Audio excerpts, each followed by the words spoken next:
Vocês já se questionaram sobre o que é consciência ou razão?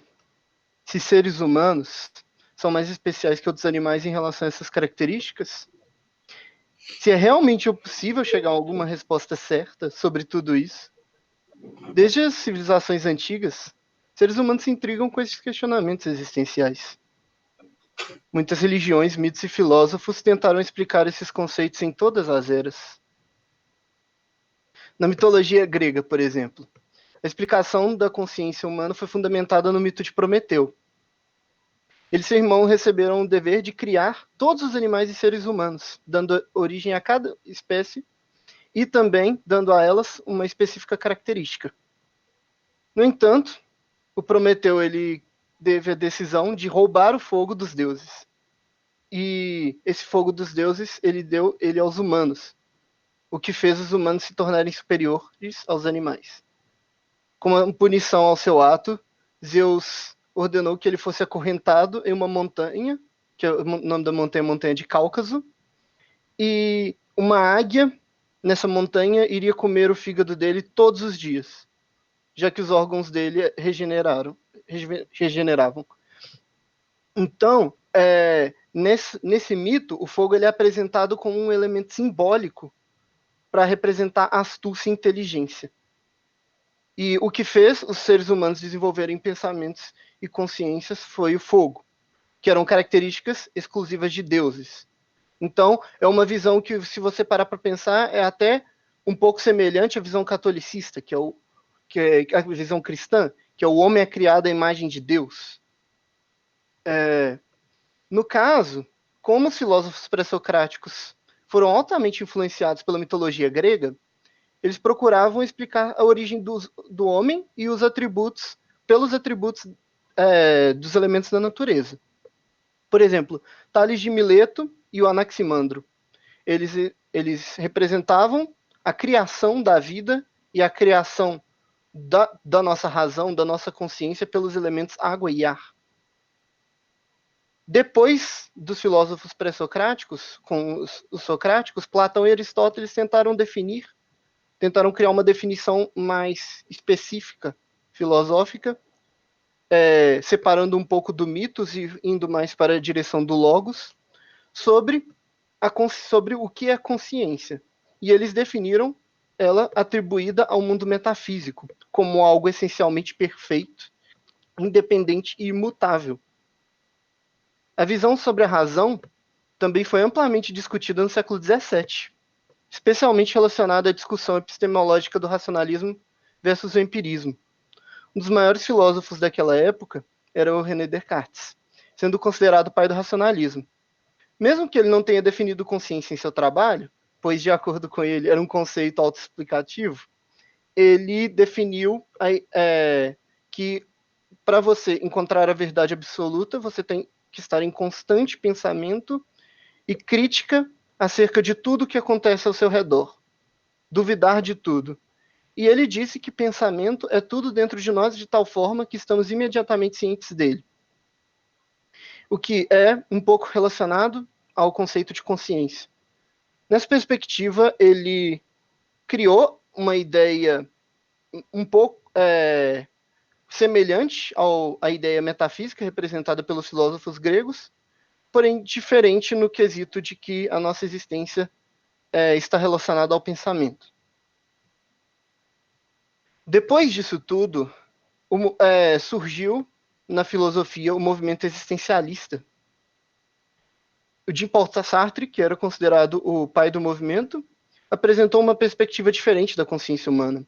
O existencialismo ele sofreu uma influência muito grande do progresso científico que vinha surgindo da época, desde a influência de Charles Darwin, com a seleção natural, com o livro Origem das Espécies, como também com outros progressos científicos.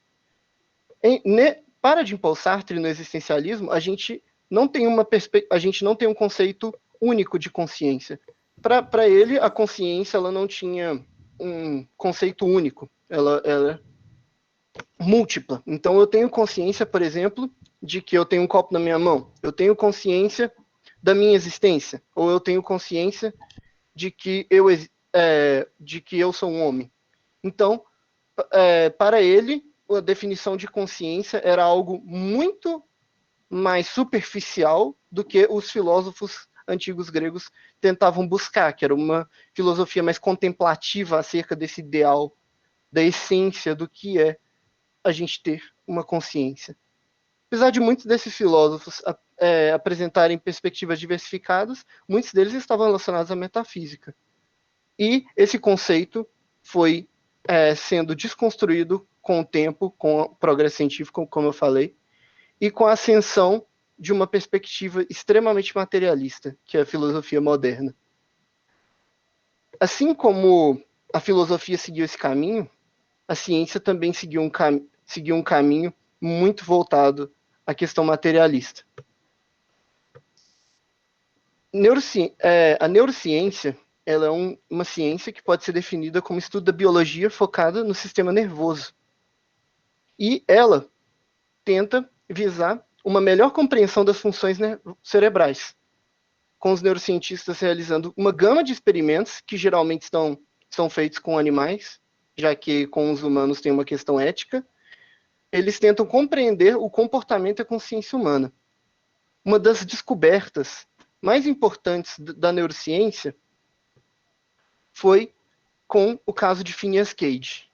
No meio do século XIX, no estado de Vermont, nos Estados Unidos, Phineas Cage trabalhava numa companhia que explodia pedras para construir ferrovias.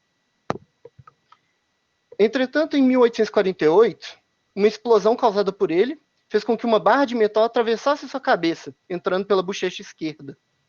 Mesmo que esse acidente tenha sido terrível e causado danos muito severos ao seu cérebro, acompanhado de uma infecção, ele sobreviveu.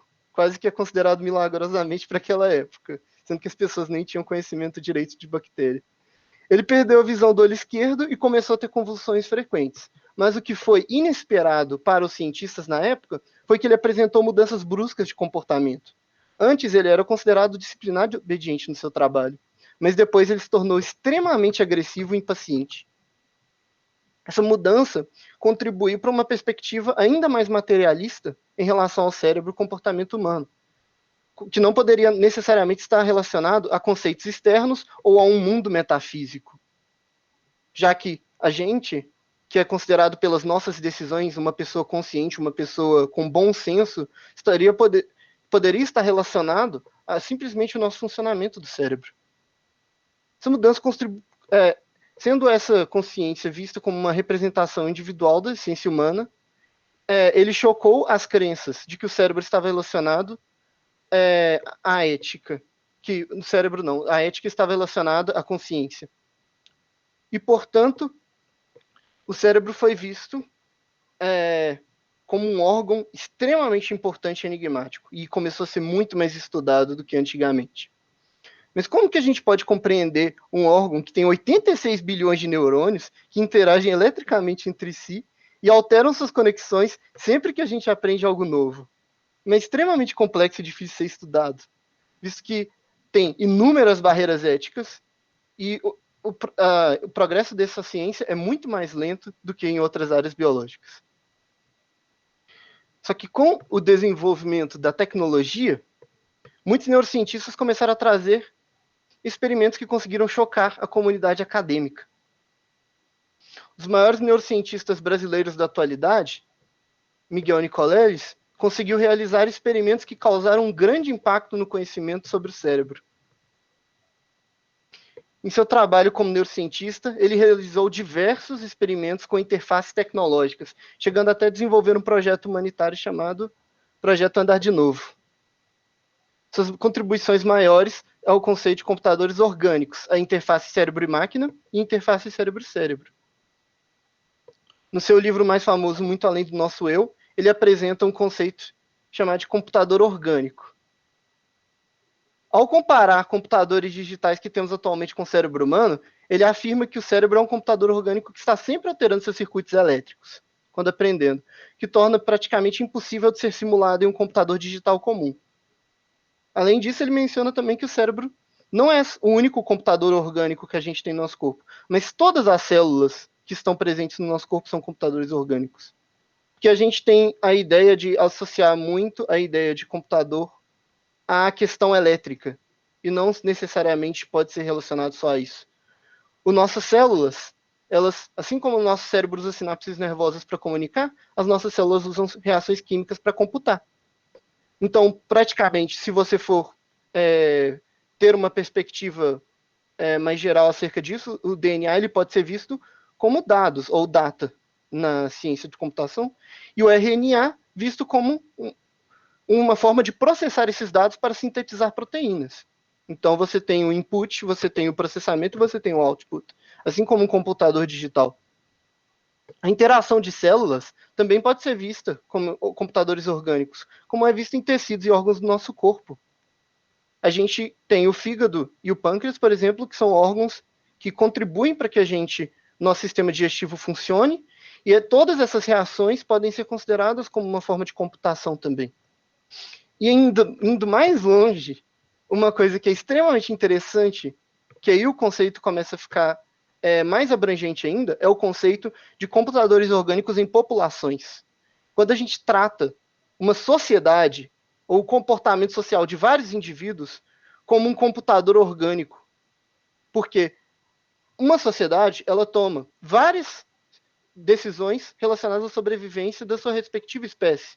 Um exemplo que o Nicoleles dá, por exemplo, são pássaros, em que eles migram, eles tomam várias decisões em conjunto e eles voam para evitar a predação e sobreviverem. E esse tipo de tecnologia contribuiu para que Nicoleles também desenvolvesse os seus estudos relacionados à interface cérebro-máquina. Essa tecnologia que permitiu a conexão de cérebro com artefato está relacionado não só a um computador digital, ela pode estar relacionada a um braço mecânico, ou um corpo, ou até mesmo um avatar no mundo virtual. Então, apenas utilizando a memória das reações nervosas, ele conseguiu fazer com que ratos e macacos controlassem esses artefatos usando apenas seus pensamentos. Ele percebeu que os animais, eles criaram consciência de que eles conseguiam controlar aquele artefato. E além disso, deles criarem consciência, eles começaram a desenvolver feedback tátil se a informação fornecida para eles fosse rica o suficiente. Nesse exemplo dessa imagem, o macaco ele olha para o monitor, o que o braço mecânico está fazendo, que ele está controlando. Se a informação nesse monitor for rica o suficiente, o macaco consegue sentir o braço mecânico como se fosse um braço do próprio corpo dele. Que é uma coisa muito louca da gente pensar, não é mesmo? E esse experimento fez com que o Nicoleles conseguisse criar o projeto Andar de Novo, que visa auxiliar pessoas paraplégicas a conseguirem mover suas pernas por um exoesqueleto e andar.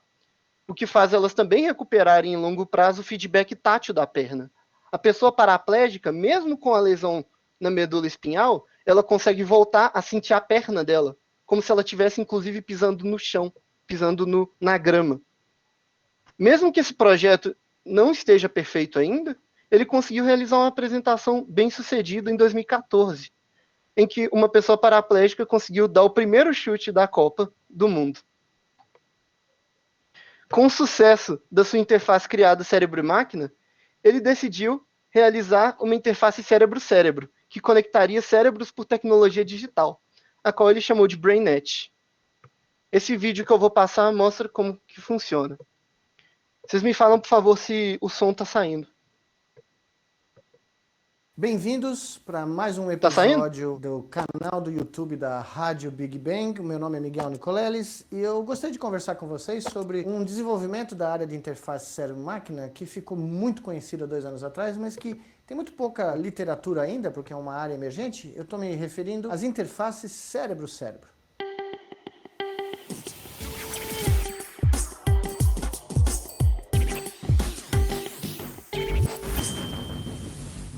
A interface cérebro-cérebro é uma preparação originariamente desenhada para animais de experimentação, ratos e macacos, que foi criada no meu laboratório da Duke University no final de 2011, começo de 2012. Nós publicamos o primeiro trabalho em 2013 e houve uma comoção mundial, aquele é um dos trabalhos mais downloads da literatura nos últimos 4 anos, literatura científica, né? E o que ele mostra é que pelo menos de uma prova de conceito, é que é possível ligar dois cérebros através de uma interface computacional. Ou seja, você consegue transferir informações muito reduzidas, ainda primárias, mas mesmo assim informações, entre um cérebro de um animal a outro. De tal maneira que quando o primeiro animal, vamos dizer um rato, toma uma decisão baseada num estímulo externo, ele viu alguma coisa no ambiente, ele processa aquela informação visual e ele vai, vamos supor, e aperta uma alavanca com a pata.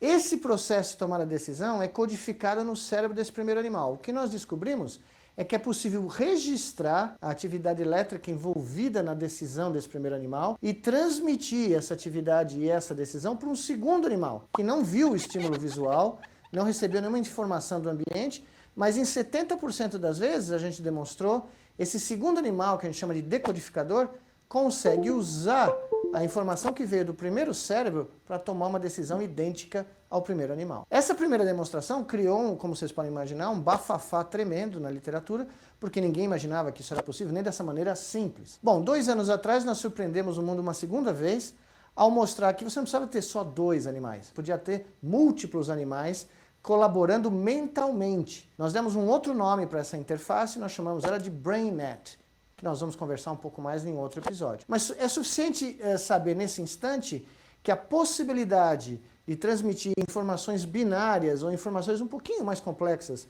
entre cérebros de animais já é uma possibilidade experimental. E, curiosamente, meses depois da publicação dos nossos primeiros trabalhos em 2013, 3 grupos em diferentes lugares do mundo fizeram uma demonstração, reproduziram os nossos achados em grupos, em pares de seres humanos, usando um método não invasivo, aquele método de eletroencefalografia que eu já falei aqui, quando a gente conversou sobre o projeto Andar de Novo. Os pesquisadores na Europa e um nos Estados Unidos demonstraram que eles conseguiam transmitir mensagens de um ser humano para outro. Novamente, mensagens muito simples, ninguém estava transferindo preferências futebolísticas, visões poéticas, linguísticas, ninguém estava aprendendo a falar francês ligando o cérebro com outro indivíduo, mas de qualquer maneira, o princípio foi demonstrado. E a razão por que esse princípio é importante, não só para futuros desenvolvimentos de comunicação em rede, mas é que porque eles nos permitem entender um pouco mais o conceito de computadores orgânicos,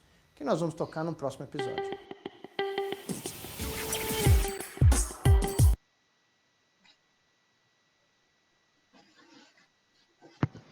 Então, basicamente, como ele apresentou no vídeo, ele usa uma interface de eletroencefalografia que capta as sinapses nervosas e transmite por essa interface.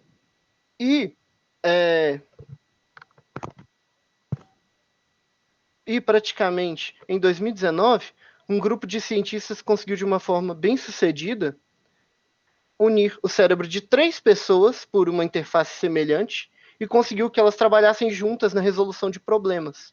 E elas conseguiram trabalhar mais rápido do que sozinhas, inclusive mais eficiente do que se elas estivessem conversando apenas entre si. Então, todos esses desenvolvimentos criaram um novo caminho para a humanidade, que provavelmente estará visível em nossas próximas décadas. O desenvolvimento desse tipo de tecnologia poderia levar a nossa ideia de conexão a um outro nível, como o século XXI é o século da conexão, não é mesmo? Onde não impactaria apenas na saúde, também nos meios de comunicação e no político e financeiro. Então, a noção que temos sobre o corpo também provavelmente vai mudar. Assim como os ratos e macacos, pode ser que a gente consiga controlar determinados tipos de artefatos nas nossas casas e a gente sinta eles como extensão do nosso próprio corpo. Então, além desse conceito transformar, a nossa ideia de consciência também vai mudar, assim como a de razão, e muito provavelmente, como quando a gente conecta vários cérebros, talvez, inclusive, a nossa ideia, não só política, mas também filosófica, sobre o individualismo, também mude. Mas, cada vez mais, a neurociência vem demonstrando a complexidade desse comportamento humano e revolucionando as ideias que temos sobre essas questões mais existenciais da humanidade.